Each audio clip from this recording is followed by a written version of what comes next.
Since 2019, there's been at least 200,000 people incarcerated in America with life sentences. Some guilty, some innocent, but very few with a chance to make it home. These are a few stories from some of those few, the ones that survived those sentences. Therefore, we bring you life after life.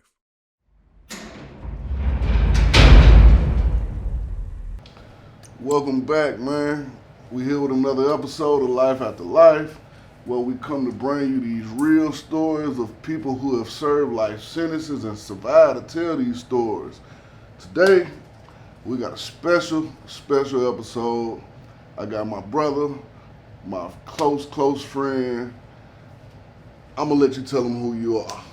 Man, I'm Chris Williams, Hood News Reporter, man. I'm one of them motherfuckers that's on YouTube, TikTok, and I speak the hood version, man. Hood version of life. I just tell motherfuckers about my life and hope that it inspired them to do things that I did, but do it the right way. You feel me? For sure.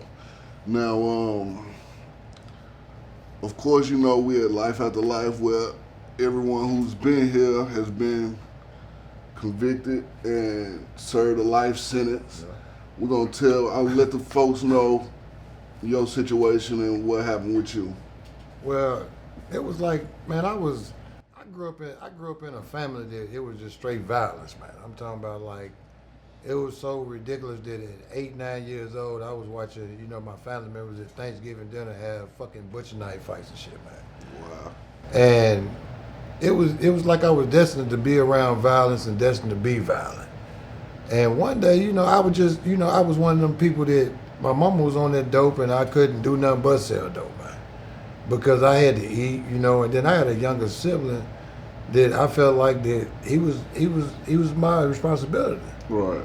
My grandmama was one of them old school grandmas. We talking about like the 80s and 90s, man.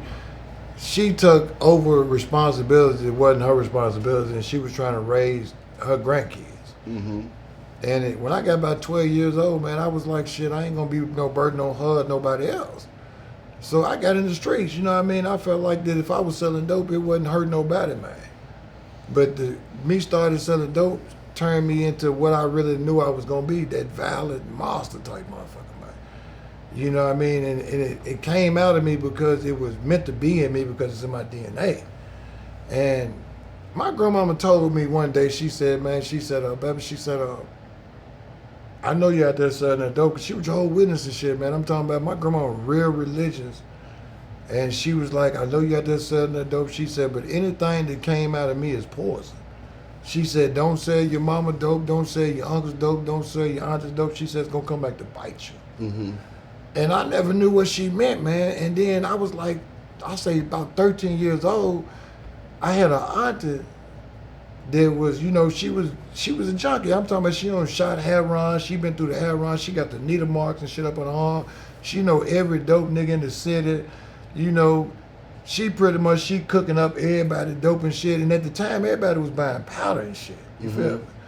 So she was my lean on.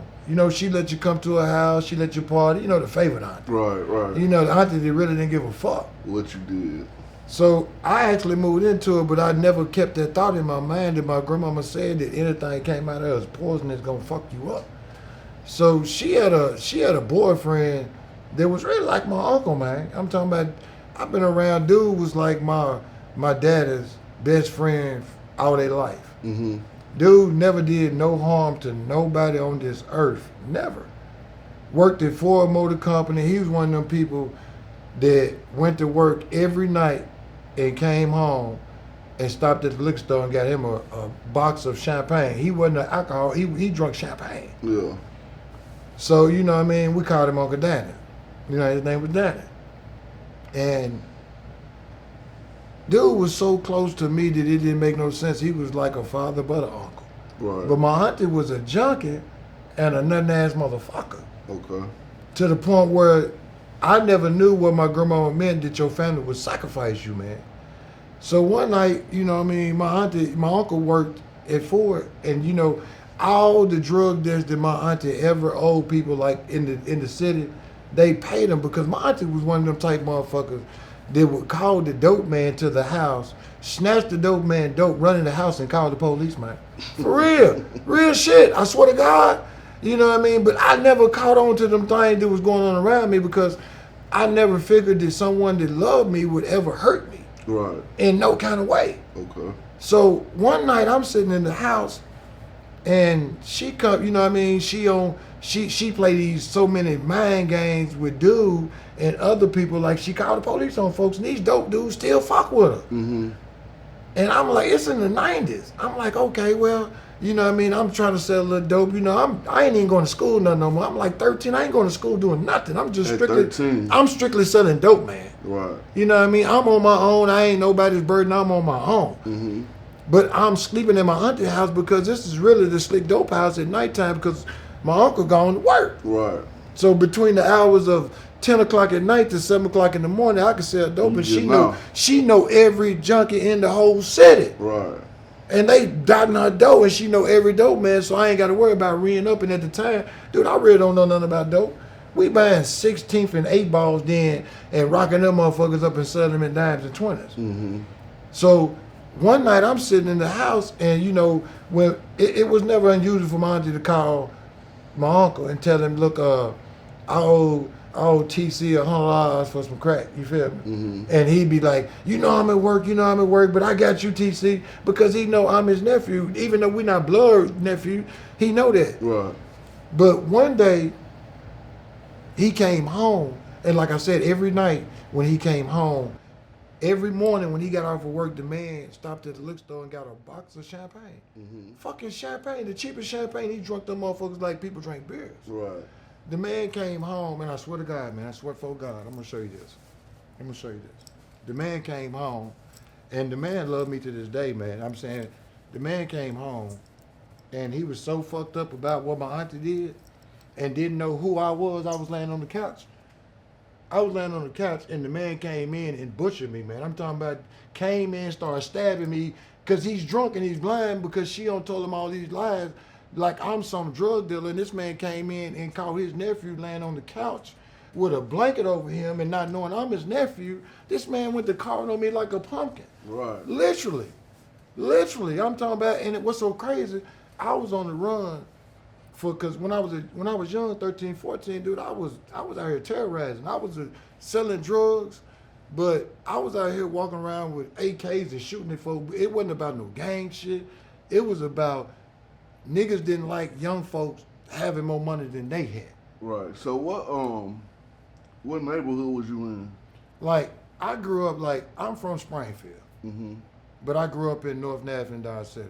Okay. Born and raised in Dodge City. So is this where the auntie was at? No, the auntie was in Springfield. Okay, so this was taking place in Springfield. Yeah. So you said you was on the run. Like, what was your first altercation with the police? Like, what was the first cases you was catching?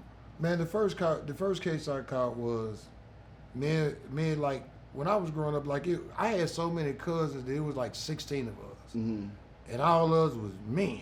We was all men. You know what I mean? And my uncles them had already put that stamp in the streets that they was hood niggas and they was gunning folk down. So when we came about, we put that extra pressure on the world. Right. Like, we gonna sell dope, and if y'all get in our way, we gonna kill you in broad daylight, because this was in the 80s and 90s when you could be a juvenile and kill somebody and go to fucking juvenile for 6-7 months and come back out. Right. I know plenty of people that went to juvenile and did 7-8 months and killed somebody and got back out and killed somebody and did it again. Right. But it got to a point in like the late 90s when they came up to the word of juvenile, delinquent, that meant that you was damn near in the prison stage. Yeah. You know what I mean? But my first altercation with the police was like, me and my cousin them, we was in Springfield. I was like 13 years old. We came to Nashville on Trinity Lane. They had a car dealership called Let's Make a Deal. Right behind where White House went, man. Okay. Real shit. We were 13 years old, man. We went over there and it was 7 of us. We went over there and each one of us bought a car. Swear to God. At 13? At 13, each they one of sold you a car at 13. Let me tell you how they did that. Them folks didn't give a fuck, and this was way before the foreigners and all that shit. These was black folks. Yeah. Them folks told us, they said, man, if you got somebody over 18, we'll put them all in their name. Mm-hmm. And one of my cousins was fucking with a gal that was like 22. She put 7 cars in her name. Them folk gave us 7 drive-out tags, and we pulled off. I'm talking about one of my cousins bought a Roseback Cadillac. I bought a motherfucking LTD burnt orange, and then everybody else started buying like El Caminos, Camaros. And it was at years. Right. It's the 90s. We 13, 14 years old. Yeah. But we are terrorizing, bro. When I say terrorizing, when I sit back and think about some of the shit that I done, I know that it was evil. So what happened, man? You saying this was when y'all went to the car lot, it led up to you going to jail? No, let me tell you, like, when I started, like, when my auntie, this is what happened to me going to jail. The same auntie that got me stabbed by her first boyfriend, which was like my uncle, because she was with him for 30-something years, I got locked up in juvenile for 2 kidnappings and an aggravated robbery. You know what I mean? Because me and my cousin got shot by this other dude in Springfield. He was in a drive-by. So we went to his mama house because we knew who his mama was, and we put that pistol on her and told her, call your son. Call your son. We ain't finna, because we had been riding around for days looking for these folks, shooting up every house, every trailer, anything in North Nashville, Springfield, Clarksville that's associated with these folks. And we had got to the point where we went to this man mama house because I grew up around these folks. We went to that man mama house, and we walked through the front door. The woman, you know, back in the day, the project doors, you could hit them motherfuckers and snatch them open like it wasn't nothing. We hit that door and snatched open. That woman was sitting on the couch, and soon went in there. I hit it in the hip with that pistol, and we put that pistol on her like, man, call your son.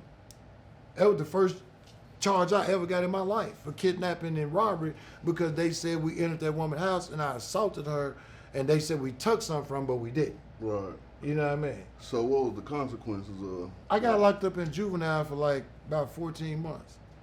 They locked me up for like 14 months, and this was like in '93.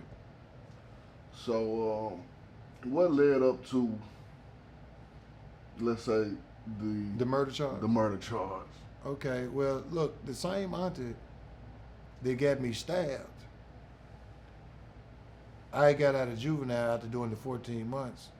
And of course, I don't know how to do nothing but hustle, man. I don't know how to do is sell dope. You feel me? That's all I know how to do is sell dope. That's how I survive. You know, if anything I know how to do, I know how to sell dope, man. So at this time, you what, 15, 16? I'm 15. Okay. So I get out of juvenile prison, which is Woodland Hills. And I'm living in Dodge City, but I'm going back and forth from Springfield, Dodge City. So, but I'm living in Nashville, but I'm set up in Springfield. So my auntie called me one night, and she's like, "I need you to come. I need you to bring me a quarter ounce, woo." I said, "No, I'm at home, man. Come to the house. I'm in North Nashville." I said, "Come to the house." She drive over to the house. I'm 15 years old. I got me a duplex on 14th Avenue North, man. I got a duplex by myself. Right. You know what I mean? Real shit. I got a duplex. Yeah. So she come over there, and it was New Year's Eve, 1994. New Year's Eve, bro. I'm sitting here finna go out and kick it with motherfuckers because I'm grown. Even though I'm not 21, I'm 15, but I'm grown. Right. I'm making plans, but my auntie pull up and she's like, "Well, I need some dope, I need some dope, I need some dope." And I give it to her. But what I fucked up and slipped up was I didn't do what I usually do with other people. I let her walk behind me, and she walked in the bedroom, and I just opened up the drawer and got the dope out the drawer, and she seen all the dope. Right. And I wasn't thinking, I shut the drawer and left. So I went to a party, and about 30 minutes later, I got a neighbor. I tell the neighbor, I said, "Man, don't never call the police. If somebody kicking my door in my house on fire, call me first." And back then, wasn't no whole bunch of cell phones, so it was beat me first. So I kept getting a 911 beep, beep, beep, beep, beep, beep, beep, beep from my neighbor. So I called my neighbor back. My neighbor like, "Man, somebody just kicked your door in." I don't know what they got, but it was a woman and a man, and she told me what kind of car they was in. But my mind so fucked up, I tell my little cousin, he's with me. My biological cousin, his mama and my mama's sisters. I tell him, I said, "Man, we gotta go, man. Somebody just kicked my door in, man. You feel me?" And I'm already a violent motherfucker. I got that pistol at the time. I'm snorting cocaine. You know, I'm snorting. Yeah. So we go back to my duplex, and I go in, and the first thing I do, the front door wide open. Go through the whole house. Ain't nothing moved. Nothing in the whole house disturbed from beginning to the end till you get to that drawer, man. So you already knew who that I knew. So what I did is, I went to my cousin. I told him, I said, man, I'm going to kill that nigga. I'm going to kill him. Not even saying I'm going to kill her, which, because I know that she the one that put this stupid ass nigga up to it. I literally went up in that motherfucker. I said, man, damn, I said, you gonna take from me? This my mama's sister. It's the same motherfucker that got me stabbed by her first boyfriend that done died. So the one who was getting the champagne, he done died. He died of natural causes. Okay, so she got another boyfriend. She got another boyfriend while I was in juvenile during the 14 months that I never met, and she ended up, this is the twist, she ended up being married to this motherfucker. I never knew this. Right. So I went over to the house, and I knocked on the door. My little cousin right behind me. Mm-hmm. I knock on the door. She opened the door. I'm like, man, damn, you gonna take something from me? She like, man, I ain't take nothing. Woo. So dude come down the hallway with the pistol in his hand, and he's like, man, you need to get the fuck on, man. Whatever. Woo. These folk got 9 ounces of dope, man. But at the time, I'm like, man, you got me fucked up, sucker. You don't know me. Yeah. I don't know none of their situation. Period. Right. I just know this is a big ass nigga, and I'm still a child. Right. I'm still 15 years old, weighing about 100. Just for real, only thing big on me is that pistol. Yeah. You feel me? So that pistol and that anger in me, because I always been, I'm like, nigga, you ain't finna take nothing from me. Right. We in that motherfucker talking like that. I'm like, nigga, you got me fucked up. Yeah. So when he upped that motherfucking pistol, I upped that pistol, and I started popping it. I'm popping to the whole house full of smoke. My auntie laying on the floor. So when I hear the pistol don't click no more, it just click. I look at my little cousin, he come in the house with the pistol. He ain't shot nothing. He come straight through the door. Yeah. They live in like some condos. This is New Year's Eve where people shooting firecrackers and shit and shooting that. But these folk know this is gunfire. Right. People already don't call the police. Yeah. I'm so spooked. I'm trying to make sure what's going on, because I'm trying to make sure when I walk out this door, this nigga don't shoot me in my back. Because we don't have to shoot out in this bitch. Right. This ain't been no cordial situation. Right. This been, nigga, I'm going to murder you, going to murder me. Yeah. I walk around the couch, and it's like a sectional couch. Mm-hmm. The nigga laying on the floor, I don't see nothing but his feet. Mm-hmm. I see my auntie laying over in the corner. She pissed on us, I swear to God. She over there crying, talking about don't kill me because she don't know about the bullets. Yeah. I look at her. I walk around. I see the nigga laying on the floor. He got a hole in his head about that goddamn big. One of them bullets that I was shooting hit him in the head. Right. I'm sitting there. Ain't no movement, ain't no nothing. I'm looking at him. Yeah. My little cousin is with me. He come in the house. He said, man, roll that nigga up. Swear to God, he said, man, we about 15. He said, man, look, if we take dude with us, man. He just, and then my auntie, my little cousin from my daddy's side. Mm-hmm. So he ain't got no obligation to this bitch right here. Right. He telling me to kill that bitch. Yeah. I'm talking about, he literally said, man, kill her, man. And I'm like, I'm looking at her, even though all the shit that she done to me in life, got me stabbed, got me cut. I'm still looking at her like, if I kill you, man, it's gonna crush my grandmama, man. Yeah. Fuck my mama, because my mama wasn't shit. But it's gonna kill my grandmama because she warned me about you, bitch. Yeah. She warned me to stay the fuck away from you, and I didn't. So I took a chance and said, this bitch ain't gonna tell on me, man. Right. And I told my cousin leave her alone because he was finna shoot in the face. Yeah. I said, man, let's go, man. And by the time we hit the door, we don't hear number sirens. We in Springfield. We trying to get back to Nashville, bro. We in Springfield. So did you get arrested on the scene? No, look. We leave Springfield. After I shoot the nigga in the head, after all that, we walk out the house, and when we walk out the house, it's like a condos, bro. These folks out there shooting fireworks. This New Year's Eve. There's people out there in their driveways. We come out the house, and we look like criminals. We look like we just the mother. Bro, we just had a full-fledged shootout in this house, bro. You talking about at least 14, 15 shots, bro. Yeah. This is a full-fledged shootout. These bullets don't went through other people's houses. Right. Motherfuckers in their apartments and shit next door, ducking and diving and coming out. Them was the witnesses. Yeah. We come out the duplex and my cousin, I get in the car and we pulling off. I swear to God, we coming down what would be Clarksville Highway, but it's Addison City Highway coming from Springfield, coming through Georgia. Mm-hmm. As soon as we hit that motherfucking bypass, it was so many police coming that way, and they turned around on us. I'm talking about because they had the description of the car. They knew what we was going on. Man, we made it to Georgia, and right there where the McDonald's at, jumped out and ran. And I called a motherfucker to come get me, and they took me to Dodge City. I sit in Dodge City for 2 days and watched the motherfucking news. And I'm talking about this before cell phones, bro. My cell phone, my Beeple, I had it sitting on the table, and that motherfucker was just vibrating. Every time I grabbed the remote to look at the TV, bro, when they got the news channel 2, 4, and 5, bro, I was trying to flip back fast. Because I had that feeling. Bro, I sat there in Dodge City at my sister's house. There was about 7 people over there one day. The day. And the first thing popped on TV, it said juvenile killer on the loose. And it had my picture on there. Mm. It said juvenile killer on the loose, be aware of this individual. He just killed someone in cold-blooded murder. Mm. Because dude was shot in the head. They made it seem like that I made him get on his knees and shoot him in the head. Right. And I went on the run for about 3 days. I had a family member come pick me up in Dodge City, and I was in the trunk of the car and rode all the way to Clarksville, and I stayed in Clarksville for probably about another day. And I had a cousin. I called him and I was like, man, I was just going to run, man. And I didn't know he was tricking me into the situation with the police.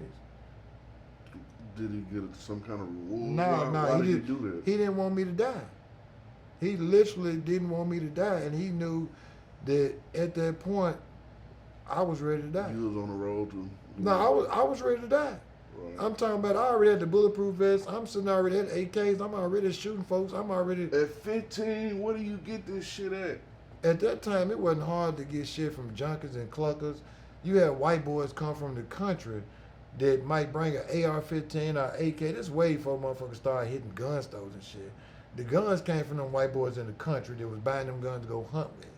They come and get on their crack. Vests and all that shit. See, back in the 80s and 90s, bulletproof vests wasn't hard to get. They wasn't like they are now. Right. You know what I mean? You could go get things like that because you hunting. And I was dealing with nothing but white boys when I was selling dope. And every time the white boys came around, guess what they brought when they didn't have no money? Guns. Guns, weed, shit that they knew the black folks wanted. Right. I want guns. So your cousin slick turned you in. Yeah, he called me, you know what I mean? He was like, man, I got like 10 grand for you, you know what I mean? And I was like, man, I need a couple rounds, because I didn't have nothing on me that day.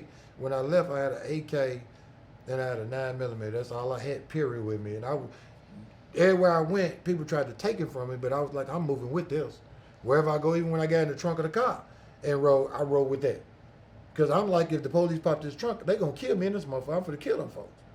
So my cousin told me that he had 10 grand for me, and he was, he's like, man, you can go to our cousin house to live in Virginia. You know what I mean?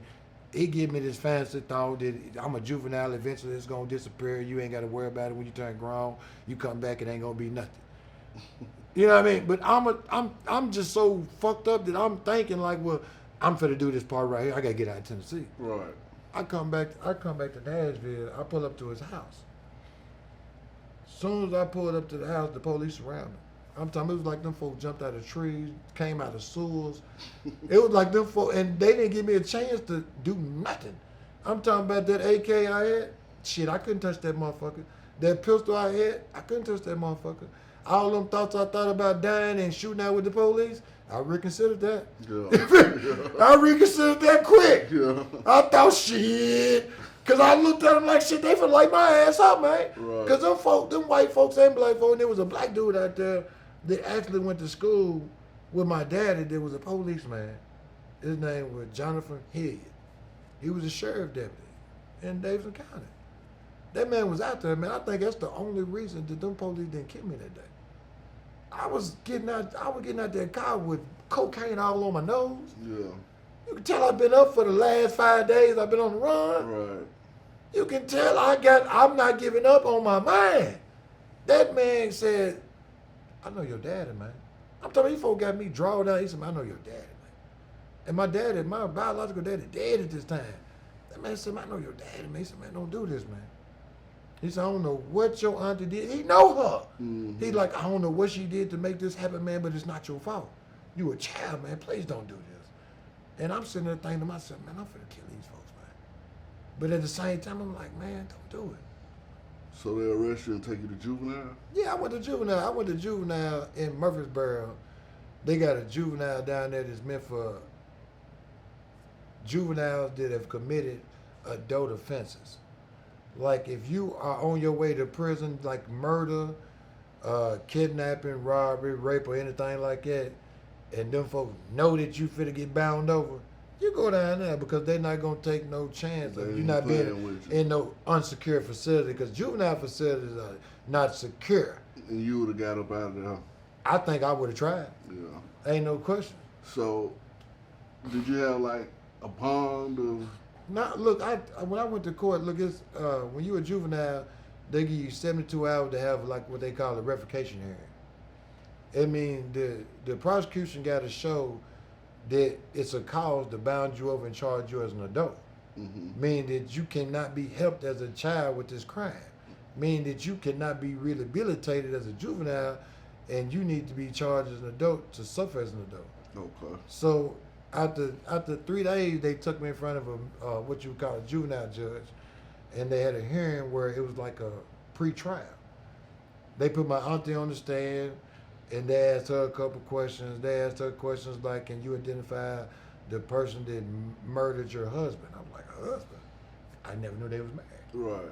And I was like, she was like, yeah, that's him right there. And they was like, who was he to you? And she was like, that's my nephew. They was like, what kind of nephew biologically? And she was like, yeah, my sister is his mother. And then they went to the point where they just went by my past history. They put a probation officer on the stand, and the probation officer was like, they asked the probation officer, do you feel like that this individual got a chance to put this past them? And the dude said, man, he just got out of juvenile from doing 14 months for kidnapping and beating a woman that's 50-some years old to bring her son to them so they can kill him. What you think? And told the judge, point blank period, this wasn't the first motherfucker that I thought he would ever kill. Mm. And this ain't the first person that he don't shot. Mm. And they bound me over, and the next thing I know, they took me from juvenile. When they bounded me over, meaning that I'm no longer a child. Right. Even though I'm 16, 17 years, I'm not a child no more. Them folks took me to the jail. They took me to Robertson County Jail, put me in a holding cell, and I stayed in the holding cell for 6 months till I went to court and made them folk put me in popularity, because I'm like, dude, I know everybody in the pod. So, when they bound you over, say they trying you as an adult, you still don't get a bond? No, I didn't get a bond for like 6 months, because when they transferred me over, that means that I went from a juvenile judge to a circuit court adult judge. Mm-hmm. So the circuit court adult judge, the docket was like 6 months away. But I went in front of the judge, and the judge sent my bond at $1 million. I wasn't gonna better make no gas. Man, every motherfucker in my family smoking dope. How the fuck I'm gonna say? That's like if they was to ship me to another country and motherfucker talking about we need ransom. I'm telling folks, you might well shoot me, man. Right. You know what I mean? That's how. See, that was my next question. Could y'all afford to? Could your family afford bond wasn't even relevant, because it wasn't even a thought. It wasn't a thought. Yeah. You know, it wasn't a thought, because the thing of the situation was, after they gave me a bond, I was in jail for like probably about a year, going back and forth to court every 3-4 months for little bullshit hearings, bond hearings, bond reductions, evidentiary hearings, stuff like that. It got to a point where they got up in court. The police came down to the jail and told me, they said, man, look here, we know your auntie killed dude, and you just taking the blame. I'm like, dude, I ain't killed no motherfucker, and I don't know what you're talking about. They said, man, do you know your auntie was married to dude? I said, no, I didn't. Right. Man, I never did, swear to God, never knew. He said, "You know, y'all got $1 million policy coming, insurance policy. Cause dude was in the army, and you know the army give you like $500,000 no matter as long as you get honorably discharged. Right. He had $500,000. Wow. Plus another $500,000 came from insurance. Mm. But the only factors of the insurance company, because the insurance people started coming to the jail, they was trying to get me to flip on this bitch. They wanted me to point at her so they couldn't give her that $1 million. They gave her $1 million, bro. Wow. They gave her $1 million, I swear to God. They gave her $1 million, and them folks was like, they fought her about that $1 million and kept coming to the jail trying to tell me, if you say she killed them, we're going to let you go free and we'll charge her with this first-degree murder. Because I was charged first-degree murder. Okay. But I knew in my Did heart. you ever think, shit, I'm finna say this bitch did it? No, I'm a hood nigga, man. Regardless, I'm Yeah. going to go down with the ship. Yeah. I'm not going to cooperate with the police. I'm not going to help them do their job regardless. Right. You know what I mean? You're going to have to do But what as you a do. 16, 17-year-old, I you was was taught- just ready to do life. I was taught to be a hood nigga. I was taught that if you out here in the streets, there's consequences to this shit, man. You either going to die or go to jail and die in jail, man. I was ready to do any one of them every day I woke up. Right. You know what I mean? I was literally built like it, man. I was built like it from birth because every motherfucker surrounded, from my mama to my uncles and the people that raised me, they put this in me, bro. They put no fear in me whatsoever of nothing. Right. So I was always at 10 when most people be at 5 and had to get to 10 to You be was already angry. there. I'm at 10. In this situation, I'm ready to kill. You know, I'm ready to kill. In this situation, I'm ready to kill, bro. Right. So when them folk coming down to the jail and they trying to, these insurance companies and you know, they trying to, and these DAs, they trying to get me to tell them my auntie killed this nigga so I can go free and she go to prison and not get this money. But you know what I'm thinking? She gonna use some of this money to make my motherfucking bond. Right. I swear to God, I said she gonna make this bond because her daughter, my cousin, me and her the same age, 15 years old. I had moved her in the duplex with me because she was gonna be the next hoe in the street. Right. Cause her mama on that dope like my mama. Yeah. I'm trying to keep her away from them niggas. You feel me? Yeah. So it's her mama. I'm like, she gonna keep her mama in control. Yeah. She gonna let her mama sacrifice me like this. Right. We gonna be one of them folk go up in court and she gonna fuck the trial off. Yeah. That's the whole thought. I'm thinking that the whole time. I'm telling you, bro. Look, them folk came. You thought you was gonna be a hero. Man, look, bro. Them folk came to me with life with parole. I told them folks, man, you lost your goddamn mind. And I had a paid lawyer. I told dude, you gonna do half of that time? Dude, you tripping. It ain't number 51. Nothing but 51, nigga. You tripping. So then I'm still thinking that my auntie ain't finna do this to me. I'm thinking my cousin gonna make sure her mama don't sacrifice me, man. Mm-hmm. 3 months before I went to trial, I called home. I never knew my family was a nothing ass family like this in my motherfucking life to this day right here, man. I called home. My grandmama was damn near dead at this time, man. She was sick, fucked up. I called home. She accepted the call. My auntie and all my other aunties, the one that got the money, she don't got this $1 million. They out there cracking it the fuck up. Every dope man in the city getting some of that money, Yeah, man. them, yeah. They getting some of that money, man. And I'm talking to one of my other aunties, not the one that got me the murder case. I'm talking to the other one. I'm like, man, you need to talk to your sister, man. I said, man, you know this shit ain't right, dude. She like, man, you killed her husband. What you mean? I said, look here, bitch. What you mean? I said, man, you know I ain't done nothing. I'm on this jail phone, and she literally saying this. Yeah. Family turned against me for money, man. The folk Right. turned. And then I'm like, can I speak to my mama? My mama get on the phone, man. That woman got her so cracked out, and they all so cracked out. My mama don't even know she talking to me, man. She don't even know the shit that she's saying to me is like, dude, you know your child down there first degree murder, nigga. These folks offered me life sentences. And it got to the point where trial was right around the corner.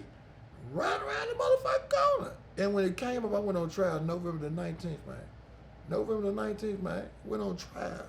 Them folks brought me a bullshit ass outfit that my mama and daddy and my uncles and aunt, didn't nobody buy me no suit or something to go on trial. Them folks went and got one, probably out of lost and found and brought it to me, man. I'm Right. up in there looking like a piece of shit. Yeah. And when she got on that Did stand, any of your family come to the trial? all of them. Oh, okay. But they came with hidden motives. Yeah. they came to see the shit show. Yeah. Some of them came to honestly see was she willing to really sacrifice me. Some of them really rode with me. Yeah. They didn't do nothing for me when I was in Pennsylvania, but they came up every day to pop it off. Yeah. And my trial went on for like 6 days, man. 6 straight days. I'm talking about testimony. My cousin that was with me that night, he testified against me. He did. He did. That nigga got on the stand and told the truth, the honest to God truth to him. God, man. But he copped out for 25 years. Wow. He copped out for 25 years for accessory to first degree murder. They Wow. gave him 25 years in prison. Yeah. And they gave him a chance to turn himself in, like, after my trial. They gave him like a 30 days after my trial was over with to turn himself in, get his affairs in order. He was a juvenile like me, bro. He was 17. Right. And I'm like, okay. I watched him go on the stand. They asked him the questions. They asked him, but see, he gonna flip it to what they wanted, man. Them folks said that, them folks made, even though all these bullet holes in his house, man, them folks said, I walked in that motherfucker, made dude get on his knees and shot him in the head. Mm. And the only thing about it was, I couldn't dispute it because I'm saying I didn't do it. Right. I'm not standing up saying, man, that's a lie. Yeah. Because I'm saying I didn't do it. Yeah. And You had a public defender. You I had a lawyer, Ed What was he Swinger. doing? Shit, he was doing what he could.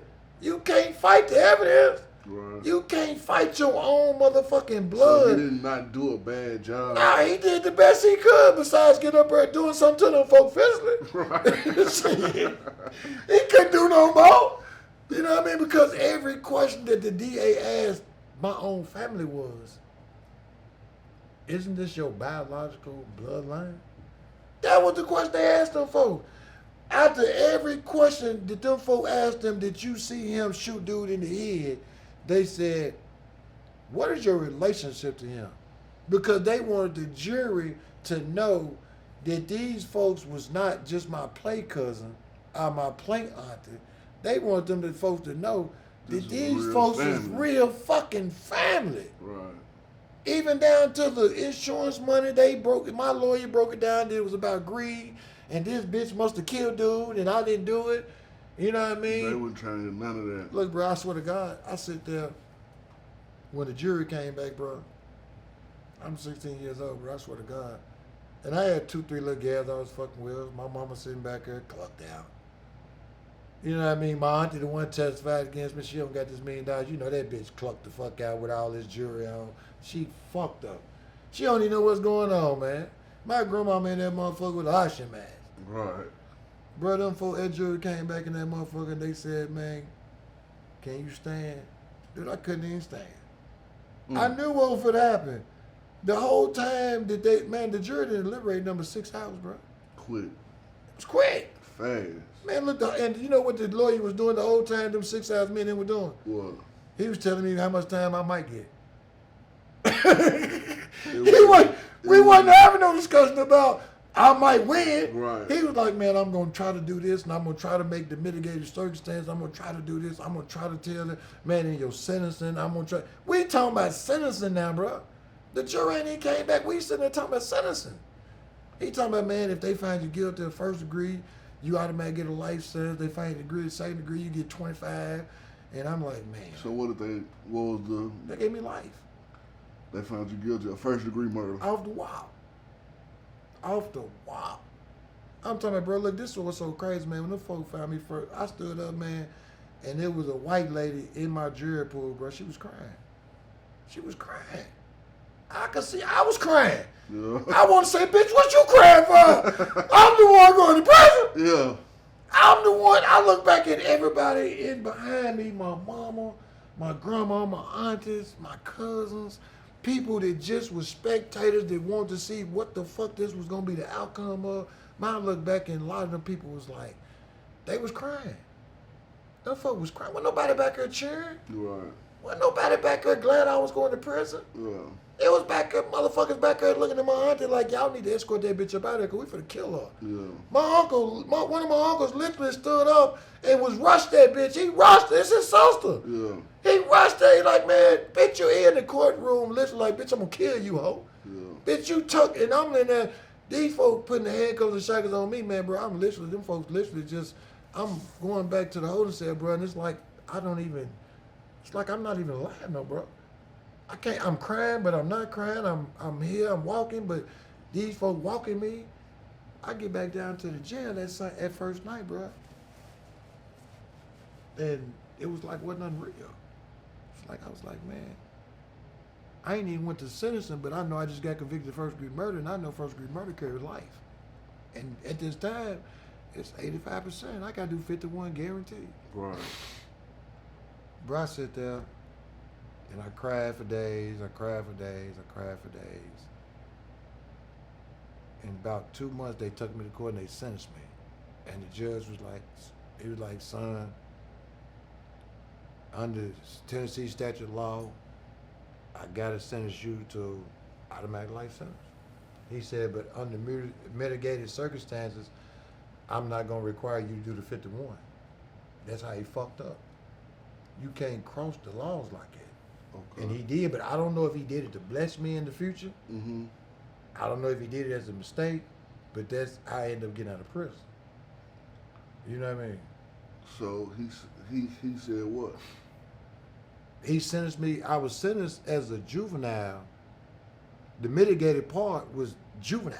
Okay. Because I was a juvenile when I committed the crime. Right. But you can't send me to adult prison, but As say a kid. But no, you can't send me. You can't say that I went on trial as an adult and was found guilty as an adult, but you want to put me under the sentencing guidelines of a juvenile. Oh, okay. He put me on the sentencing guidelines as a juvenile with mitigated circumstances, meaning that I was a child that I didn't really know what I was doing. Right. That's why I So say. look, we're gonna get into you getting out a little earlier Okay. later on in the interview. I want to know, after sentencing, first of all, you already been a wreck. Oh man. So I stayed in jail for probably, after I got sentenced, I stayed in jail about a week, and they sent me to, I went to MTRC. It's called a revocation hearing in Nashville. Everybody that go to prison go there. You know what I mean? It's in West Nashville. You get classification where they take your education, your charge, your time, and they put it in the computer system and figure out what prison you're gonna go to. okay. So at the age that I was in, I was 17. And I was like probably 5 months from turning 18. So what they did is they sent me to Lake County. Lake County is in Tiptonville, Tennessee. And it's a prison that's for adults, but they got a juvenile wing. Mm-hmm. Meaning people that's already been sentenced to life sentences ain't nothing but straight juveniles, but we in prison. Mm-hmm. And that's where I went. And I stayed down there until I turned 18. And when I turned 18, my 18th birthday present was, them folk came and woke me up at probably about 2 in the morning, put me in a van and took me to Northwest. So you went from Lake County to Northwest. Lake County, which is all juvenile. Nah, it's juvenile and adult, but I was in a juvenile tank. I was in a juvenile tank. To Northwest, which is one of the roughest prisons. It's the roughest prison in the state of Tennessee, man. Right. It ain't nothing but straight gang bangers and hood niggas in that motherfucker, man. So when you got there, was you gang banging already? Nah, but I was like, all my family's Crips, you feel me? Okay. All my life, every family member I got is 5 dudes who got Crips. Okay. So when you get to the penitentiary, this is what they do. When you pull up to the intake, you got Crips of every set, Aryan Nations, Muslims, family members. They down at the Salad Port collecting their family. Mm-hmm. They down there let motherfuckers know that's my homeboy. He with us. He with us. Yeah. Try something you want to. You feel me? So when I got off the bus, you had C-Rock. You had him on your show. You know what I mean? Matt Black. Yeah. He, you know what I mean? He had the compound down there. I grew up around him. He was like, he's older than me, but he was like the guy, you feel me? Right. On the compound. Right. So when I got down there, it wasn't no problem with me because I'm from the pod. I'm from Dodge City, nigga. Yeah. When I walk in the pod, I know every motherfucker in the pod. Yeah. You know what I mean? It's like, welcome to the jungle. You see motherfucker getting robbed. It's just literally going on in prison, bro. These folks robbing folks. These folks is terrorizing mother. The Northwest is a prison that everybody from 18 to 25 without an education go to, bro. Okay. With life sentences. Long periods of time. Right. What you think gonna go on? It's nothing but straight chaos 24/7. So your first day in, you see Matt Oh. and C-Rock. I see C-Rock them. I see C-Rock. I see a couple other cousins. My blood cousins, them, they already down there. They all 5 deuce and everybody 5 deuce and they, you know what I mean? So what, they put you on the hood then? Yeah. Instant. Off the wall. It wasn't no misunderstanding. Yeah. It wasn't no misunderstanding. I was not walking nowhere out that cell or out off that compound without goddamn Hoover on me. You know what I mean? Before we even get into just your prison time, did you ever have any remorse for your crime? At a certain point of time, I did. I really did because after about 5 years when I was in prison and me not communicating with none of my family for over 5 straight years, I started having conversations with myself. You know, replaying that day over and over and over and over. It was torturing me, man. Yeah. Replaying it, and in the penitentiary, man, I'm the same way on the street, man. I'm gonna get that pack. So I'm still snorting cocaine, and at this time, I don't start hitting the hair. You know what I mean? In prison. Yeah. You know what I mean? But I'm still getting money. You feel me? Yeah. So one night, I had got so high, I was in a cell with Lil Bay from 12 out of North Nashville, right? Me and Lil Okay. Bay sellers, right? I had got so high that I started hallucinating, bro. Swear to God. Dude was sitting on the bed. The man you The killed. man I killed with the hole in his head. With the hole in his head. With the hole in his head, sitting on the bed. Swear to God. The man was sitting on the bed, bro. And true enough, I had been getting high all goddamn day. But the man was sitting on the bed, and the man was laughing at me.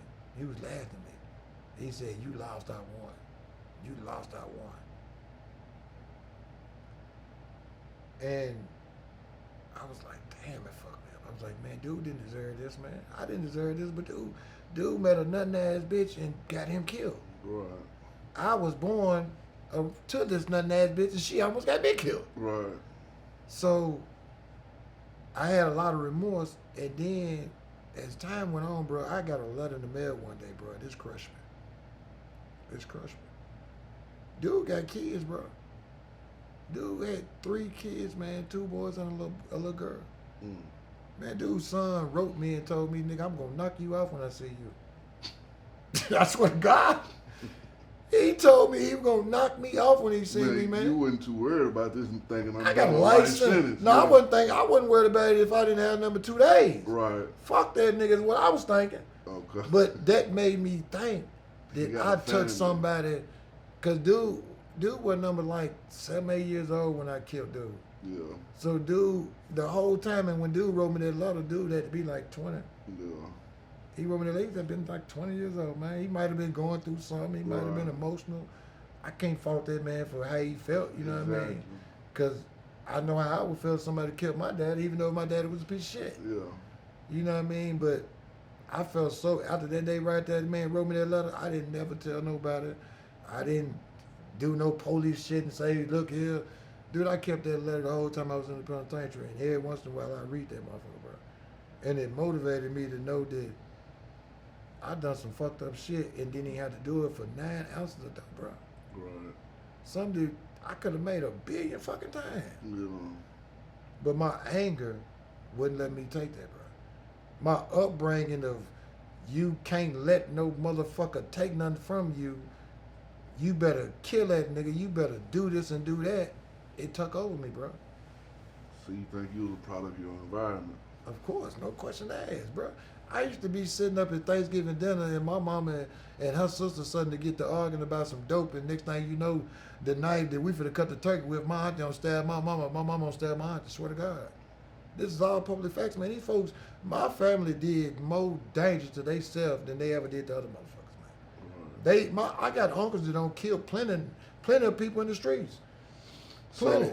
So look, You how 19, 20, 21 In prison. in prison. You're a gangbanger. What come with that? Every day waking up knowing that you might have to kill somebody because somebody else's actions, man. Waking up every day not knowing that you gonna die and don't know why.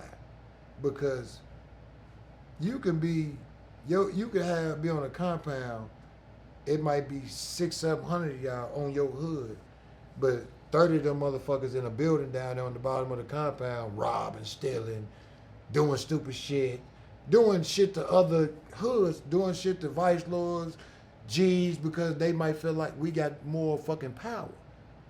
But that don't mean shit, because motherfuckers, other organizations gonna go to war with you about theirs. Right. But then when you come out in the morning, you don't know that these fools been down here fighting in the pod all night with butcher knives, and they call child call, and you walk up in child, and you walk into a straight motherfucking killing fest. It was plenty of time that a nigga, because when you walk in the child hall, the child line, they got the bars. When you come through one door, you can't get out the motherfucking bars into either you jump over or you go through the line. And I don't see folks stab motherfuckers in them lines, and I don't see motherfuckers jump over them lines and be stabbing folks. If you get caught in that child hall, you dead, bro. Yeah. You dead, no question. That child hall is the worst place.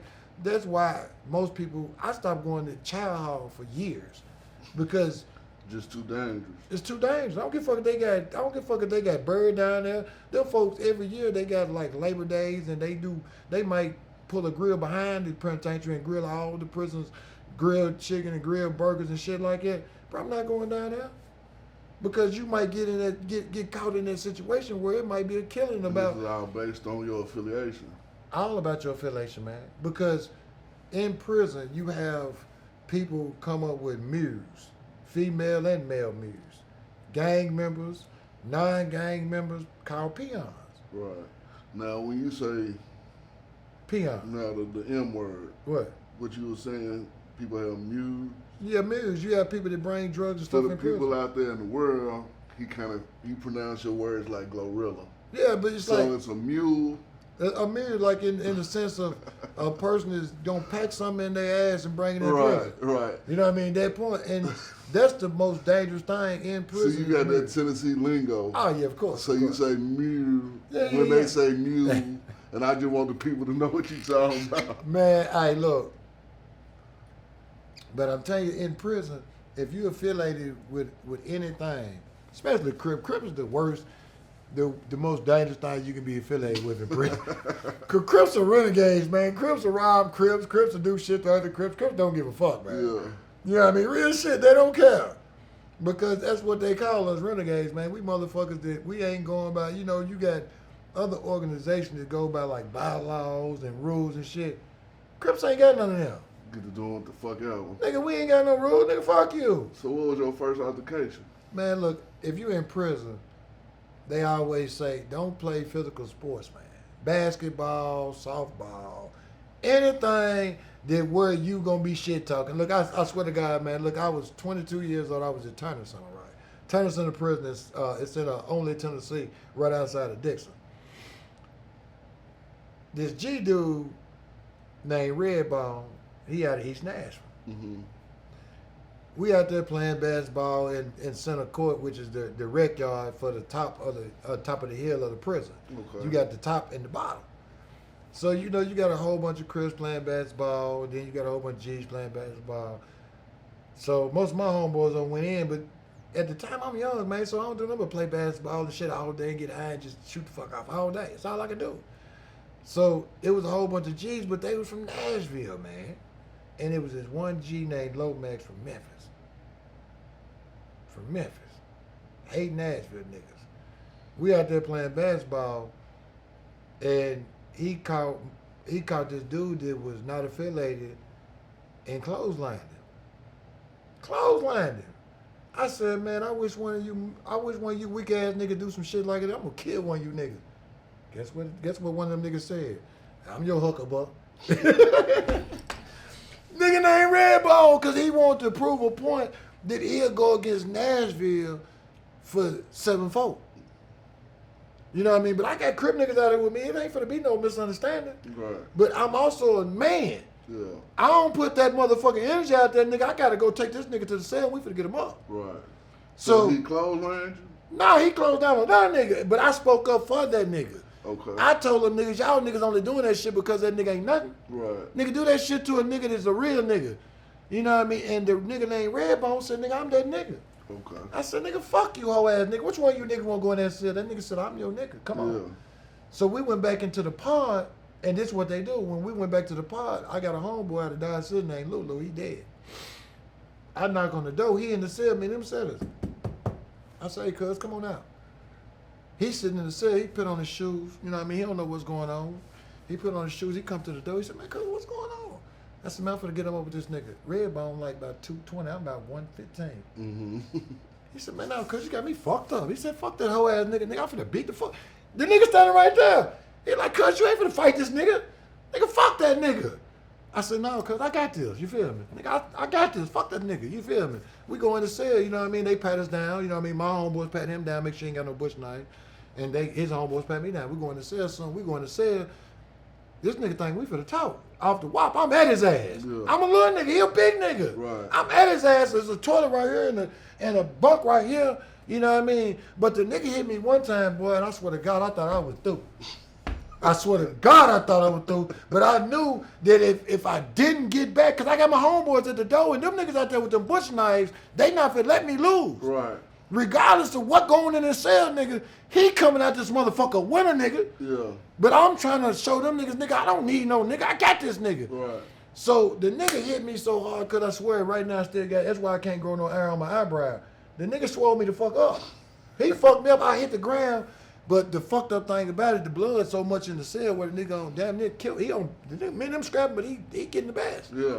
You know what I mean? And I'm telling my homeboys to get off the door, you know what I mean? We getting at it, but the nigga on slip. When he slipped, the nigga hit his head on the sink, and I went at it. Mm. I went at him, and when I went at him, I went to stomping him. They talking about, you can't stomp my homeboy, man. Fuck this nigga. Yeah. Fuck this nigga. And as soon as I felt like that I got the best before he can get up, I hit that button. Yeah. I'm coming about this motherfucker. Yeah. You know what I mean? Yeah. Let's kill him now. Yeah. You know what I mean? But when I come out the cell, they like, man, the G nigga, it was the G nigga with the Lomax nigga from Memphis. He was like, man, shit, you good?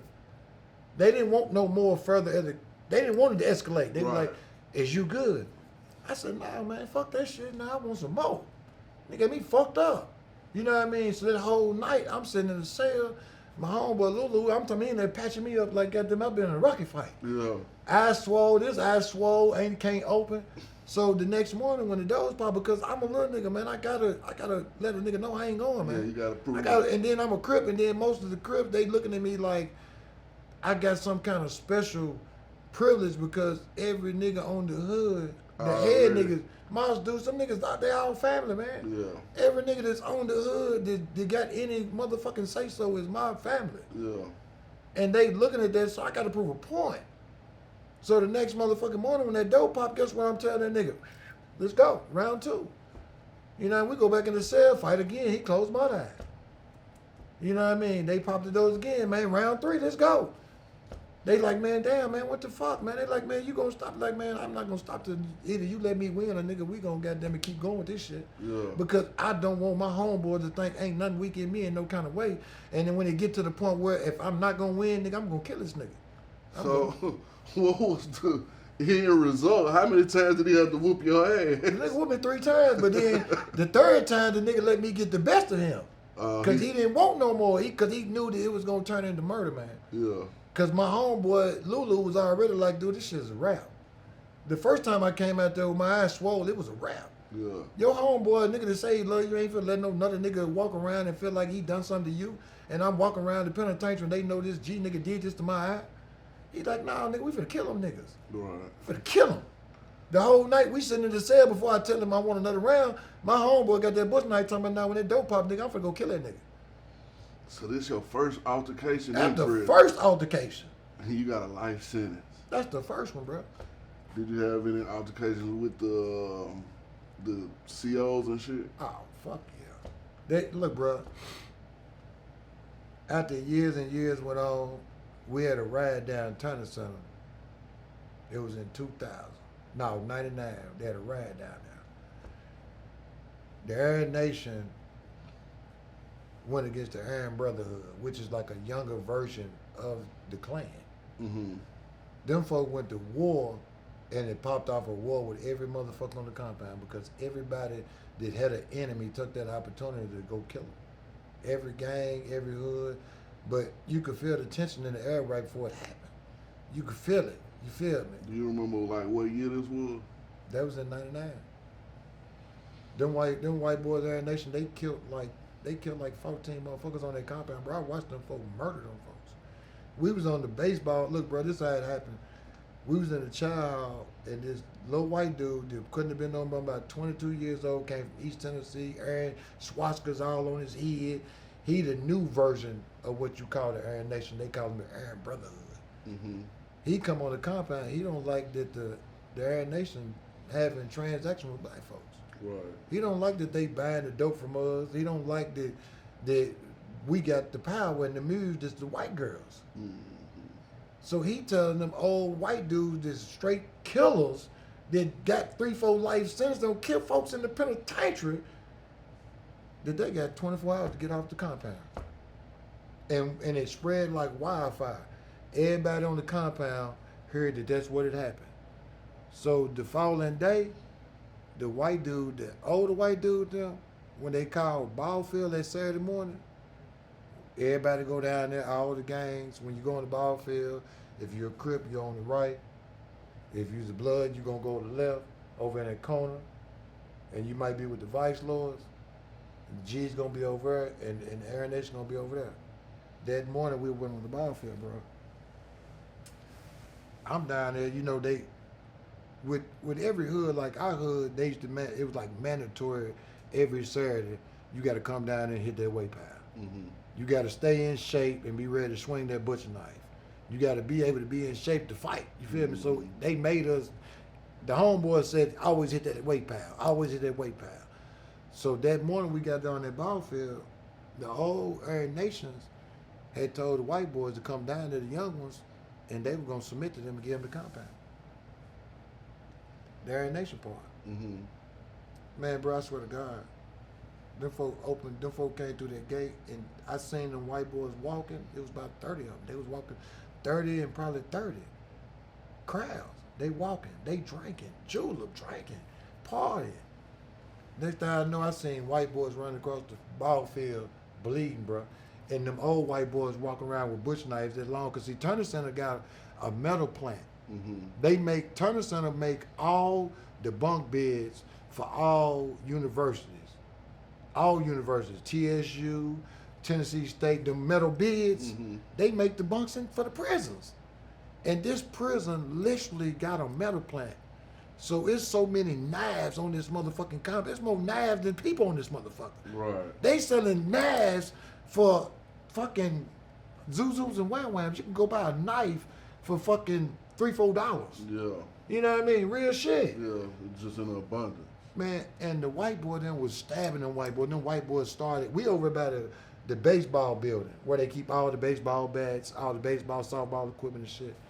But they got a guard right there. We watched them white boys start chasing them white boys and they was riding them like cattle, stabbing them in the head, stabbing them. We go into baseball, the guard in the thing tell us we got to get out the way. We push him out the way. We going to get the baseball. We get the bats. Yeah. We like shit. We finna, cause after they get through killing each other, they might come try to kill us. Right. Man, the white boys had a mission. They was killing them. They were killing them. Man, there was a white boy came right on the motherfucking thing. He was trying to get up in the box where the guard was at, locked in the door. Man, dude came over and picked that motherfucker up, and he hit him with that bush knife. You couldn't hear nothing but that concrete. He went straight through his body, and he just kept hitting him and kept hitting him and kept hitting him and kept hitting him and kept hitting him. And I'm sitting there thinking to myself, boy, this is goddamn. And you know what them folks did? Them folks they call them SWAT teams. That's when them folks come with them real guns. Them folks came to that fence, unlocked that fence, and them same white boys that just killed all them motherfuckers, them folks came to that gate and said, we ain't giving y'all these knives until we get to the hole. But all my soldiers, you hear what they said? All my soldiers, we gonna go with y'all. We gonna walk there. No handcuffs, no nothing, because they know when they walk across that compound, it's other people still moving around. They got a chance to kill them now. Mm-hmm.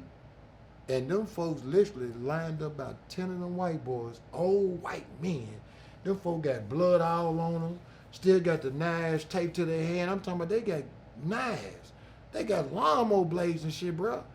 Blood dripping off them motherfuckers. Them white boys literally just killed 3-4 motherfuckers like it wasn't nothing.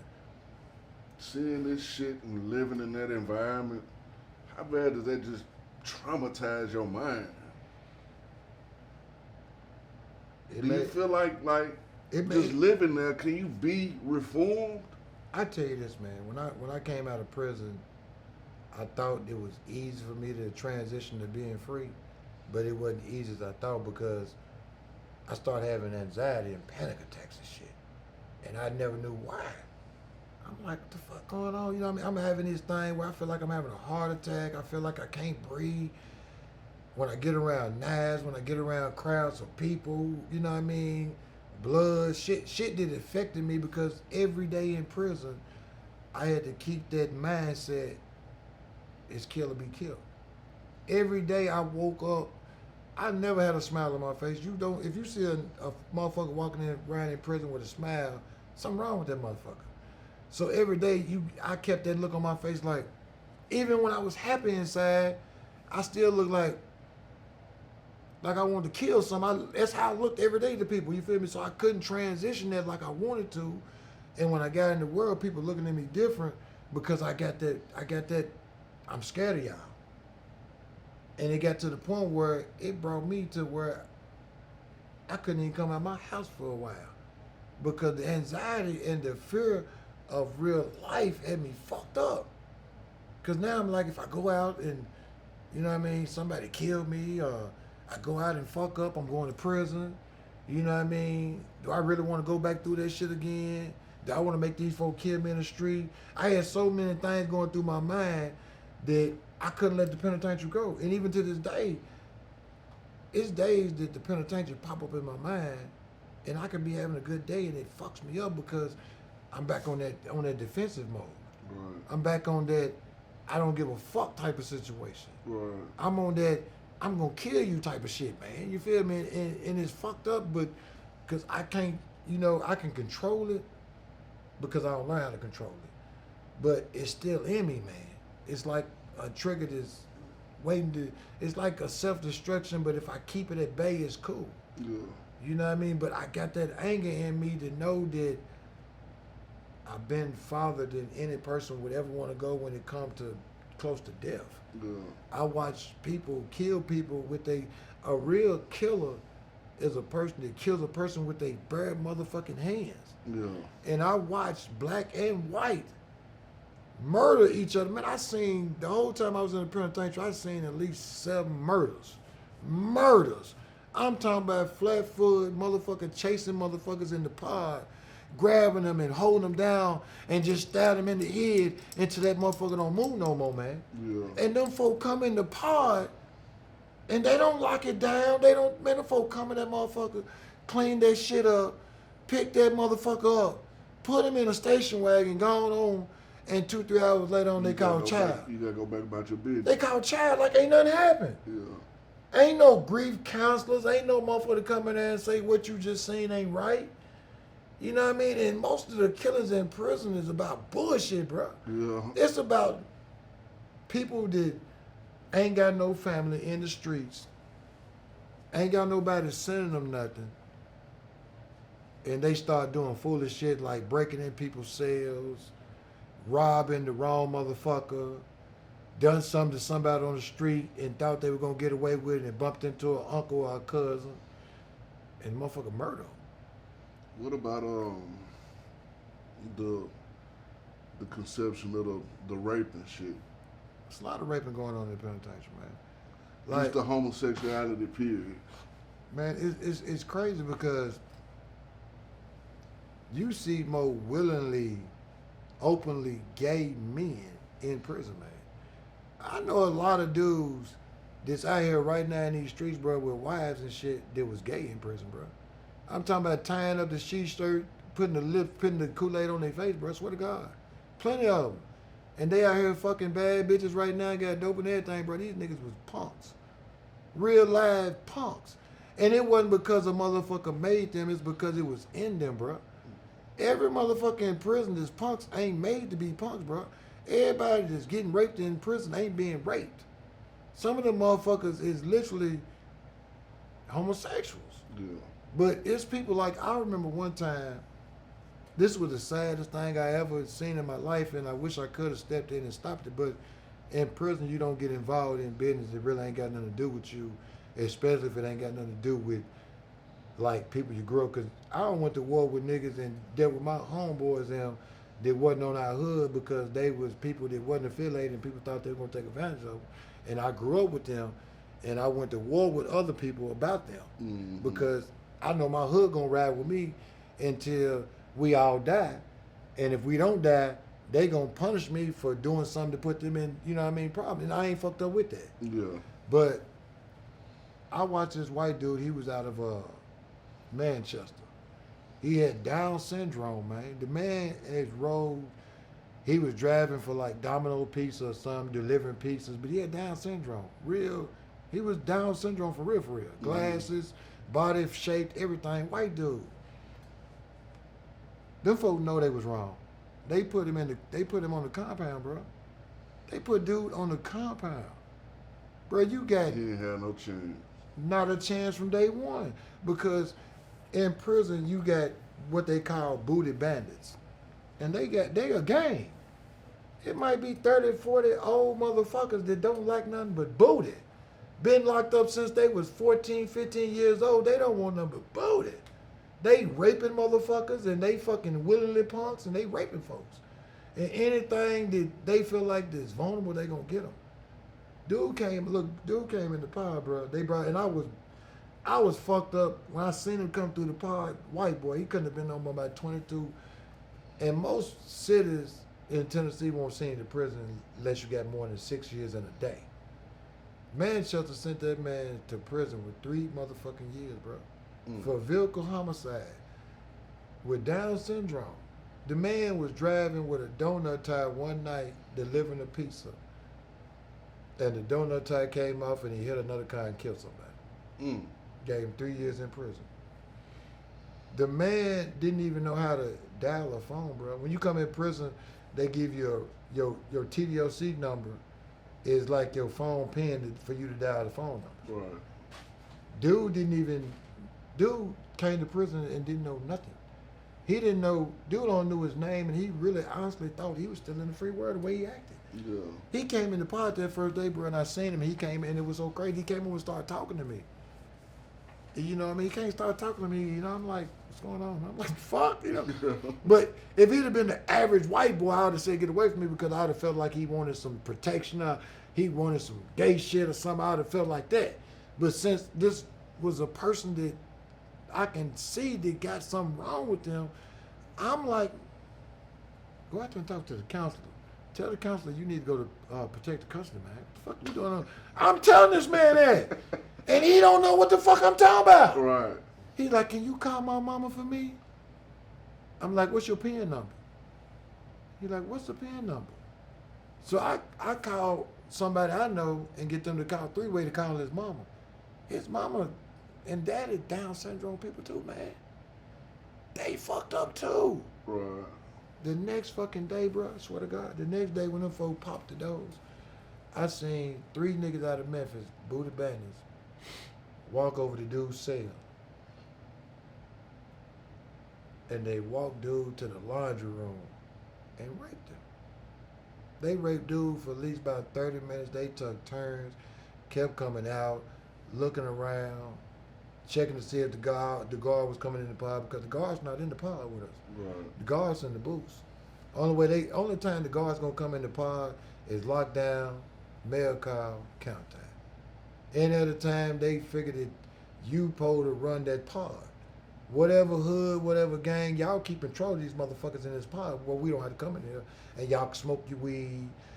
Y'all can do what the fuck you want. You can drink your liquor. Y'all can fight. You can put niggas on your hoods. Y'all can talk on your cell phones. As long as y'all don't bring no problem, we good. They stay out there in the booths and don't even come in there. And that day, man, them folk raped dude for about 30 minutes. And man, I wanted to stop it. I kept hearing dudes scream. I kept hearing them holler. And then they walked him out of there, man. And they walked him to the shower. They walked that man to the shower. And one of the dudes got in the shower and literally bathed that man to get all the DNA up out of him. Bathed him. The man stayed on the compound about 3 days. Them folks literally tried to make the man into a punk. The man thought he was a punk for real. I'm talking about they made him cut his shirt, tied him up. They passed him around to all the little gay men, all the little booty bandits in the pods, and for about 3 days. This man ain't been in the prison since about 5 days, bro. For 3 days straight into this female guard, checked him in. She went and made them folks put him in protective custody. And that night I went in my cell and I prayed to God and I said, God, thank you for doing that, man. I ain't never prayed for now nigga in the penitentiary to never do nothing but die. Every motherfucker in the penitentiary, I used to be in the bed at nighttime and I used to be like, I wish the God picked this bitch up and kill everybody here, even me. For real, I swear to God. But that day I felt compassion for a human being, man. It fucked me up. Right. Because don't nobody ever deserve that type of shit, man. I know gang members and people that don't know this, man. When you violate on your hood to a certain extent where somebody wants to do something to you, they won't kill you, man. They'll have you raped. I know some niggas that's running around in Nashville right now that's been raped, bro. Them niggas was gang members, they was Crips, they was G's, and they violated to the point where they own motherfucking people that said they loved them went to motherfucking booty bandits and told them, look out, he ain't nothing no more. He ain't nothing. He get it. Mm. And guess what they do? They go over and get him and take him to that cell. And them booty bandits wasn't no little bitty motherfuckers. Them old motherfuckers that been in prison 30, 40 years, bro. Them folk get up and run every call. They hitting that weight pile. They eating good. They ready to do some devious shit every day, bro. Sick motherfuckers. Yeah. And it's a lot of niggas that I see right now, man. I know one right now I seen the other day. He got raped in the penitentiary, man. North Nash. I see this man every other day, and I know this man got raped. He know I know he got raped. And you know what I think when I see that man? Dude, I'm not going to tell nobody that. Right. I'm not going to never tell nobody about that with you, man. If you ain't told nobody, I'm not going to tell nobody. Because it'd be different if he was some nutting-ass nigga or some other situation. He didn't deserve it. He was just on the wrong hood, bro. Yeah. And instead of his hood going to war with some other niggas, they chose to sacrifice him. Yeah. And let them niggas do what they want to do, was humiliate him by getting him raped. It sounds like it's a whole bunch of politics. Oh, it's all politics. Gangs ain't nothing but politics. You got an OG, or you got a person that's over every compound, bro. Yeah. Every compound is ruled by one person. No questions asked. What he say on your hood, it go. If he say go smash, you know how many times I woke up in the morning, bro? We had a such thing. It was 3 of us, man. All 3 of us had life sentences, and we was probably about 22, 23 years old, weighed about 110 pounds, and we was ready for everything. We was the hit squad. Mm. We were the hit squad, bro. When them folk wanted to put a violation in, bro, they tell us, man, go get that nigga. It might be a motherfucker that we was kicking it with yesterday in love. I might have grew up with this man. But that main nigga tell a nigga to go do that and tell a nigga why? Man, I gotta go murder my best friend. Right. I gotta go murder a motherfucker that I grew up with, and if I ever get out of the penitentiary, I gotta go look at that man mama in the eye and say, man, I killed your son because some nigga said I had to kill him. All right, look, I got a couple more penitentiary questions, and we're going to get past the prison. First of all, was it any good times in that motherfucker? Like, did you have some good nights, good years, good days? Man, I tell you this, I can't say good, but I had some time that was tolerable. When cell phones hit the penitentiary, man, I was having a ball. Because I had the cell phone and I was the maintenance man. Mm. Meaning that I ain't had to go to no school. I could just sit in the pod and paint the walls, fix the bullshit, dumb shit. So, bro, I sit on the phone all day on chat lines talking to bitches out in the real world all day long. Lying to hoes, telling them I'm down the street. Yeah. You know what I mean? And I came up with a lot of bad bitches. Man, bro, I came up with bitches that came to prisons. Because eventually the conversation led that I'm sorry, but I'm in prison. Right. And a lot of Because times... that was your reality. Yeah, but then a lot of times them bitches was like, shit, nigga, I knew. Yeah. Nigga, I knew when you get out the phone. Now, all this time, you thinking, I ain't never getting out of here? Never. And you accepted that? Yeah, I ain't had, look, bro, after 5 years, I came to the conclusion that it was over. Meaning that I can either lay in this motherfucker and be sad every day, and they pass out timesheets every month. They pass out timesheets every third of the month. I can look at this paper where it say begin date and ain't no end date. On them timesheets, bro, they got death date, end date, parole date. Mine ain't got nothing at that motherfucker. That motherfucker just say straight zeros. Because it's going to take 51 for me to go for parole. Right? 51 years. Then what? And I got to do 85 before I even go for parole. So, when you... What happened when you found out that you had a chance to get out? Man. I was sitting in prison and I had started fucking with, you know what I mean, my baby mama. The only child I ever had at this time. I had started talking to her, and then my mama ain't got her life right. She had stopped smoking dope, had another child, remarried, got her life right, you feel me? And the dude she was with was like, I want to try everything in the world to try to get you free. So them folks started cashing out 401k plans, and they was searching for lawyers. I'm talking about they went through Nashville. I went through so many lawyers, bro. Lawyers charging $5,000 just to look at my case because they would have to appeal it. They found a lawyer out of California. Dude flew down this motherfucking charge $35,000, but when he came, guess what he said? I'm gonna get you out of prison, bro. But I want that money before I tell you how, because if I tell you how, you can do it yourself.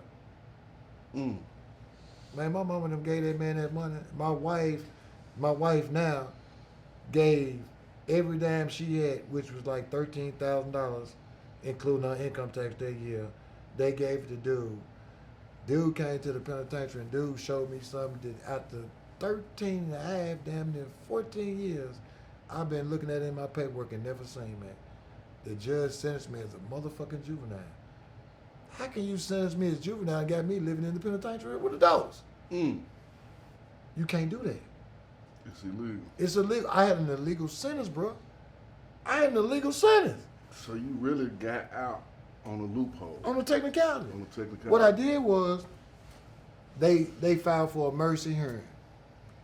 I went in front of a judge, and the judge was like, he looked at the paper, the petition. The DA them came over and they was like, look, man, you've been locked up. Most of the DAs is now, they wasn't even DAs then. Them folk don't know me. Them folks ain't thinking I'm no threat. Them folks don't know that I've been stabbing folks and gang activity in prison. Right. They don't know none of that. Right. Them folks just know that they fucked up. Yeah. And they don't want to take a chance of me going back to trial and beating it and suing them. Right.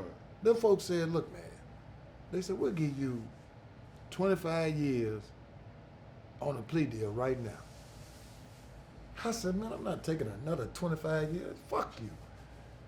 They said, no, man, we're going to give you 25 years, meaning the time you on done and all that shit, man, you should have them. How long you been, the little DA was like, how long you been locked up? Been locked up almost 40. Man, you'll be almost done with that shit, man. I looked at the lawyer, he looked at me, he said, man, you be done with it, man. He said, you ain't going to have about a year left. He said, can you do a year? I said, yeah. Man, I signed that paper that day, and that motherfucker went from life to 25, bro. So now you got a release date. I got a release date, but I don't see it. I don't know it because the penitentiary system is not going to update like that quick. Right. Because the court system actually got to send the prison system the paperwork, and then it take months for them to process. It took them 6 months before they even, every time, because, bro, you can believe every morning after I signed that paper, I went to the council office talking about, can you pull up my time? Yeah. Can you pull up my time? Yeah. Can you pull up my time? Yeah.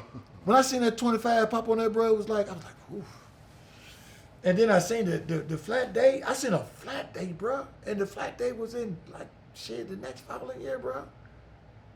Bro, I went back, and every day, I still kept that attitude like I was mad, like I wanted to. I didn't tell my homeboys. I didn't tell nail motherfucker that my sentence had been overturned, bro. Nail motherfucker. Nothing. Man, them folk came and called my name one morning. Swear for God, them folk came and called my name. My homeboy, them up the bush night, thinking them folk finna take me to the hole. I'm finna go home. You getting out. I'm finna go home. So bro. you didn't know a week before? I did know. So you knew. Yeah, I had a time. So I didn't tell nobody I wasn't gonna get no motherfucker no chance to fuck me up. you had a week to go. How's you feeling though? I was feeling scared. I was feeling terrified, bro. I never thought this day would come, bro. I never. Cause you went in this motherfucker at 15. Thinking it was over. Yeah. How old are you at this time? Bro, I'm damn near 30. Yeah. I'm damn near 30. Yeah. I'm 29 for the turn 30 damn near, you feel me? Yeah. And I'm like, bro, I swear to God, that day came, and I shit about 7 times. I swear to God, I shit about 7 times. Bro, I kept drinking water. I kept walking around. I kept walking, like they called child that morning, bro. All my homeboys them left to go to child, and you can't never stay in the pod by yourself, right? That's the law. That's the rule. If a homeboy stay in the pod, one gotta stay with you. So one of my homeboys stayed in the pod with me that morning. I told him, man, I ain't feeling that good, man. I said, bro, I'm gonna stay in the pod, man. I'm cool. I'm staying in the pod. Them folk came and called my name, bro. And when they called my name, I looked at my homeboy. I said, man, look here, cuz. I said, man, I'm finna go home, bro. That nigga busted out crying because he got a life sentence, bro. He been locked up since he was 15. Me and him came through the juvenile penitentiary together. We all been to 2-3 different prisons together this time. Right. That man looked at me like I betrayed him because I didn't tell him. But the reason I didn't tell him is because I didn't want to take no chances, no motherfucker. I seen people fuck people out Right. that's going home, bro. Right. I seen homeboys fuck out. I seen homeboys do stupid shit to other homeboys because they didn't want them to go home. Yeah. Bro, them folk walked me, and I left everything I had. I didn't take nothing, no TV, no commissary, no nothing, because you got to remember, I couldn't show no signs that I was going home. Yeah. So I couldn't be like the average person, start giving stuff away before time. I just told everybody that morning, you can have whatever's in there. You can have it. And when I went down to intake, and them folk were processing me out, bro, I went down there at 9:30 in the morning, bro. I sat in that cell, the intake cell. I'm sitting there, bro. I'm scared to death. I'm scared to death. I'm thinking these folks, even though I've been locked up 15 years, bro, I'm thinking to myself, these folks finna say I got a new charge. Yeah. These folks finna say the kidnapping and shooting charge I done in 93. They finna charge me with it. Yeah. I'm in there about to have a panic attack, a heart attack. Then dude come back here and he slapped me my clothes that my sister them had brought me. They out front waiting on me. He come back here and slide me them Jordans through there, and he slide me about 3 outfits and tell me just pick one, put them on. But then when I put them on, it go another hour. Cause now I don't got caught up in count time. I'm like, but I'm not thinking count time because I'm not thinking prison no more. Yeah. So I'm thinking, I'm like, man, these folks for to keep me here, man. I can't go. This ain't real. Right. Them folk brought me out when they finally popped that cell. Bro, I heard that cell open the last time. Pop. They brought me out. I walked through 3 doors. Then I came through the main door, which is where the warden's office at. Signed the paper. They checked my ID, which is everybody gotta have one. They got my TDOC number on it. They did that. They did my fingerprints, and then they walked me through the little turn gate, and they were my sister now, and I was free. What was that like? Bruh.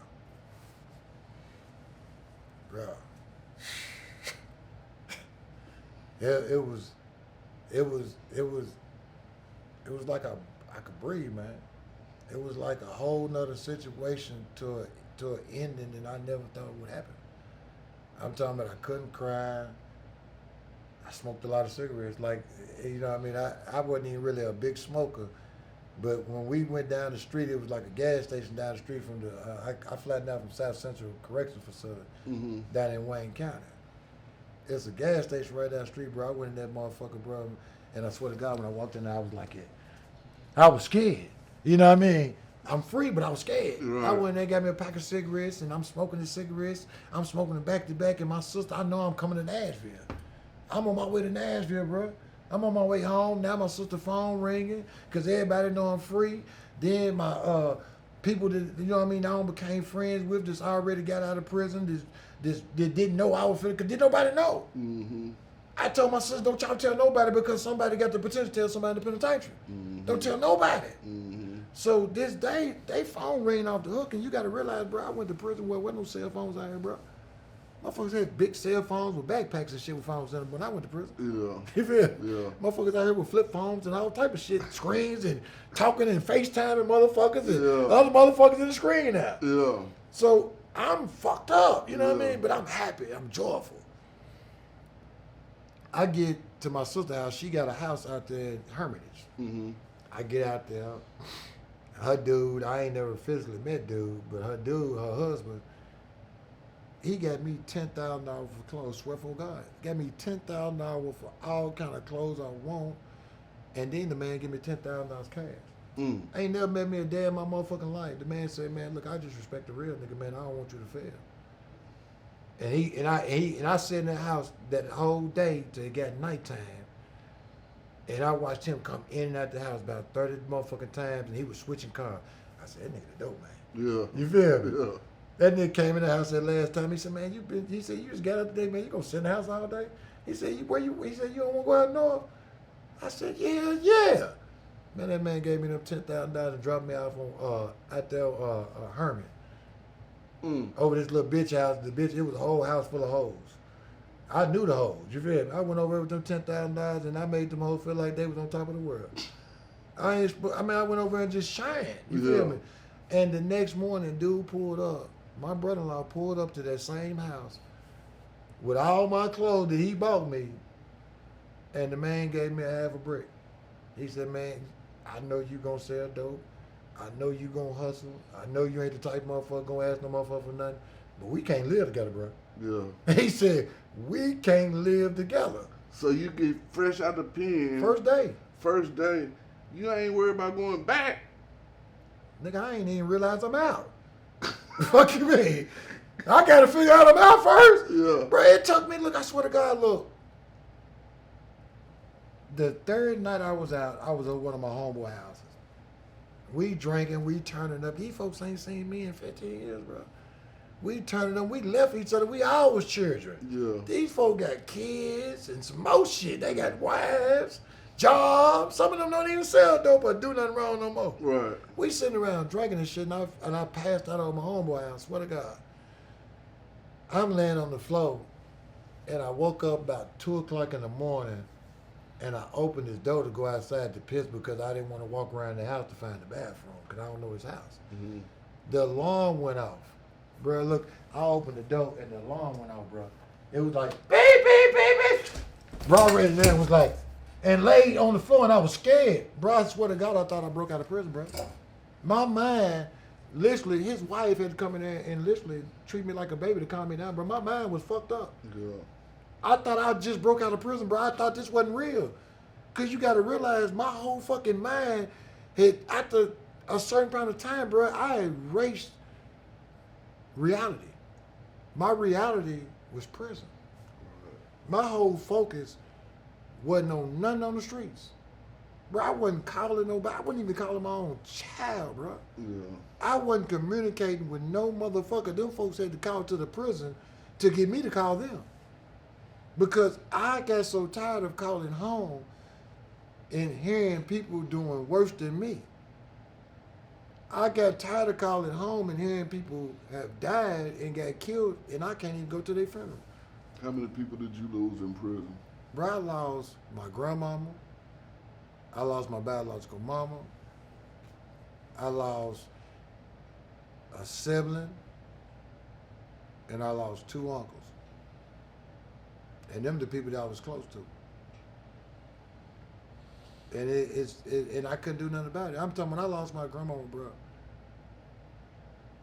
It was so crazy that it was so many of us in prison that was gang members that them folks came to us, and we was all in different prison stations, in different prisons. You know, them folks made us make a choice. My own uncle, his mama, it was his mama. My grandmama was his mama, and he was in prison. He didn't get to go see his mama get put in the ground because he didn't make the list. It was 12 of us in prison, bro. Mm.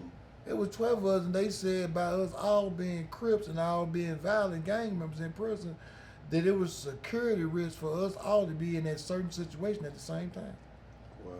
And each one of us that came to my grandma's funeral was in shackles and chains, and we came with 2 guards apiece in each vehicle. Bro, them folk walked us up in that church, bro, and it was so humiliating, and I felt like I disrespected everything my grandmama really lived for, man. Because she had people in there. My grandmama was never, she was from the hood, but my grandmama was real religious and went to church. She never done no bullshit. Right. And it was a lot of people in there that worshiped the things that my grandmama done in life. And you look on one side, and ain't nothing but criminals. We all in there shackles and chains, bro. Right. That hurt me more than anything in the world.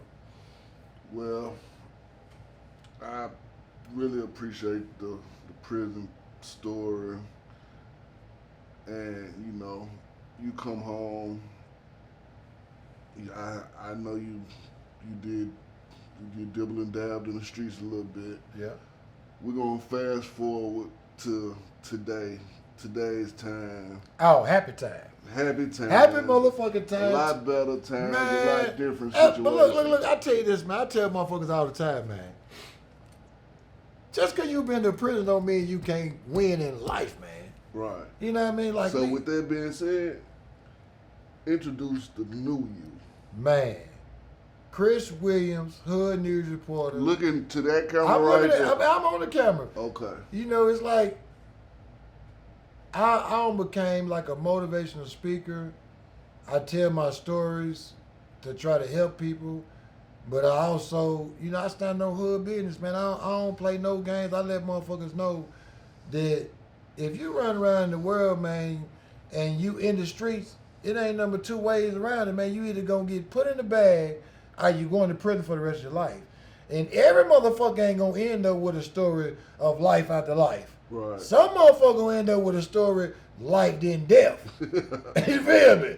So you are a content creator. I'm a content creator, man. I just signed a deal. With this company, is Ignition. Ignition Management Company, man. Them folk gave me $250,000. And they don't want me to do nothing but tell my truth to what they say is they want me to tell my truth to help the younger community know what not to do. Right. And I feel like it's my obligation to do that. Anyway, even though you gave me the money, thank you for that. You know what I mean? You know what I mean? But I'll sure go out there and do it, you know what I mean? Right. And they open up my eyes to different things, man. I don't start reading books. I don't start doing research on different things. I don't let people tell me nothing without me doing no research on it. I cover trials. And you know what I mean? I covered the YSL trial from the beginning to the end. I covered the ASAP Rocky trial from the beginning to the end. You know, I got a couple of lawyers that's on my team that if I don't know what I'm talking about, I actually do. They my research team. Right. You know what I mean? I actually have a team. Okay. You know what I mean? So I won't be one of them people that say something online and later on somebody come back and say that stupid motherfucker said that. Now I done seen some of your online shit, and it's very controversial. But Always. like I seen some shit where you and Lil Woody was going back and forth. Man, Lil Woody, Kenneth Copeland, he out of Atlanta, man. He got caught up in the YSL trial situation. He was the star witness. Mm-hmm. And the whole time I was covering the trial of the YSL, it was one thing that I was focused on was the witnesses. Mm-hmm. Them folk put them folks on trial to show the world that all the young black people in the community that say that they hood, and they gang, they betray each other in the end, man. They betray each other. And Lil Woody was the one that actually started the whole situation when they called the RICO case, because He got caught up in a situation where he got caught stealing.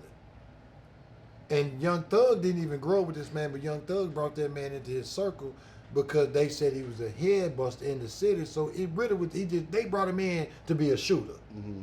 If some pop off, you shoot and we gonna feed you. But it got to a point that Young Thug, and this came out in the trial, Young Thug seen the dude wasn't about that life. He had the potential to be a rat, but they was too late. Dude had already built the case against them. He had already been working with the Georgia DA, the ATF. He had already been trying to work with the federal government to be a RICO case, but the feds didn't ever take because the feds said, fuck that. But Georgia put them folks on trial. They put 28 individuals on trial, and it was all because of dude's testimony. Wow. Dude did 13 interviews, 9 hours interviews. I'm talking about, it's like doing a podcast. This man literally went down to the police station and they didn't bring him down there.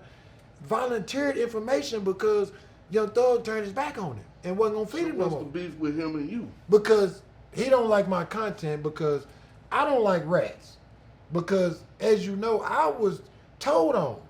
I had family members, people that I say Lord and love me, get on the stand and do the same thing he did. Save theyself and sacrifice me. So I don't respect now motherfucker that work with the police, work with the government. I say them folk need to be put in the bag, man, because any motherfucker that ever sent in prison and had a charge part and told on them, the only thought in their mind is, I wish I would have killed that motherfucker, man. Yeah. That's the whole thought. You know what I mean? And with Lil Woody, and he stayed, like the other day, he told me, I got 3 days to live. I told him, sucker, you just gave me a free case. Because in Georgia, if a motherfucker threaten you, and you got proof that they threaten you, to stand your ground, mean I can go hunt you down and kill you, man. Because for one, you just went on a public trial that the whole world know. You went famous on TikTok for being a rat. A rat. He went famous for being a rat. And you got the nerve to try to come at me because my content is hood nigga shit, man. What about they've been comparing you to Charleston White? They say I'm the opposite of Charleston White. All the platforms I've been on. See, Charleston White is a character, man. He's a character. He tell you he plays a character, but I am who I am. I'm the same person every day, no matter what platform I'm on, who I'm having a conversation with. I'm a hood dude, but I'm an intelligent black man. Right. Meaning, and I know when to separate them two. You know what I mean? If you make the hood come out of me, man, it's gonna be some blood come out of you. You know what I mean? But at the same time, I don't came to the conclusion in life that if you really want something in life, you got to be who you is. And with Charleston White, I see dude he's not a real person. If it wasn't for the internet and a free cell phone, dude wouldn't be nothing. Dude was 44 years old before he went viral. He went viral sitting on a free government phone that he admit with doodle braids in his head, look like he ain't washed his ass in 30 days, talking about prostitutes and fuck this and I don't respect now black man that would put a rebel flag on their body. Yeah. This man put a rebel flag on his body like the Klan do, man. Yeah. This man on platforms talking bad. I'm never gonna talk bad about. I talk bad about every individual in the world if you do some stupid shit, but I'm not gonna target my race and point out to the world all they mistakes without pointing out everybody else's mistakes first. Right. And he does that. Like, dude just went to jail. He went to jail today. 2/18/2025. Dude went to jail. He just went to jail for aggravated assault. You know what I mean? He just beat an aggravated assault with a deadly weapon where he sprayed the cat in the face, and he stayed in jail for a week because he couldn't make bond. But now he don't got caught with another. He don't got caught. But see, this is the thing about Texas, because dude did go to prison. In Texas, the law is even if you're a convicted felon, you can have a firearm long as it's in your home.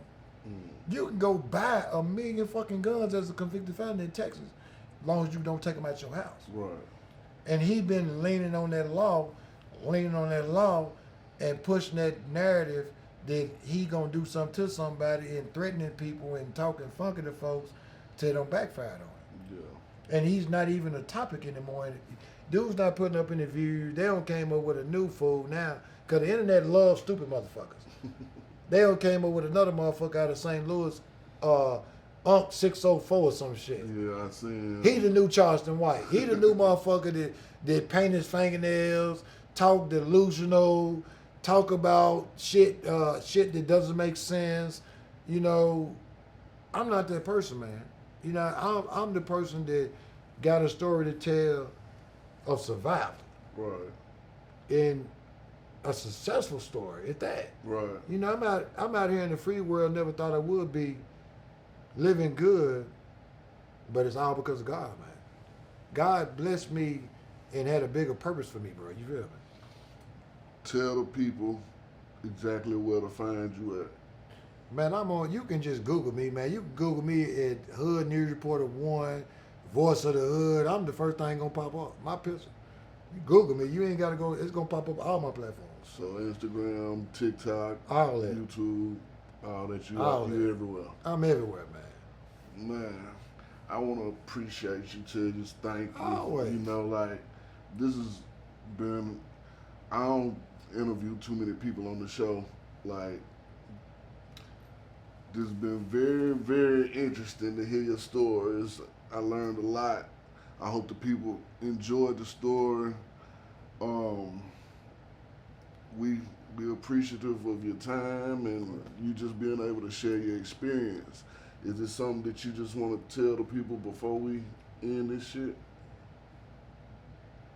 Make better choices in life, and if 5 seconds can cost you your whole motherfucking life, man.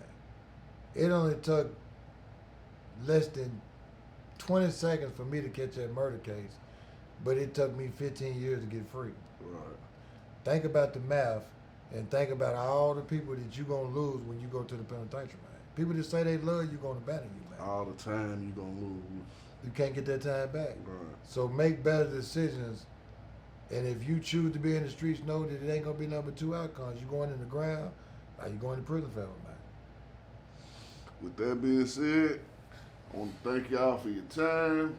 This is Life After Life, where we come with real stories from real people who have served life sentences and lived to tell the story of surviving them. It's still living.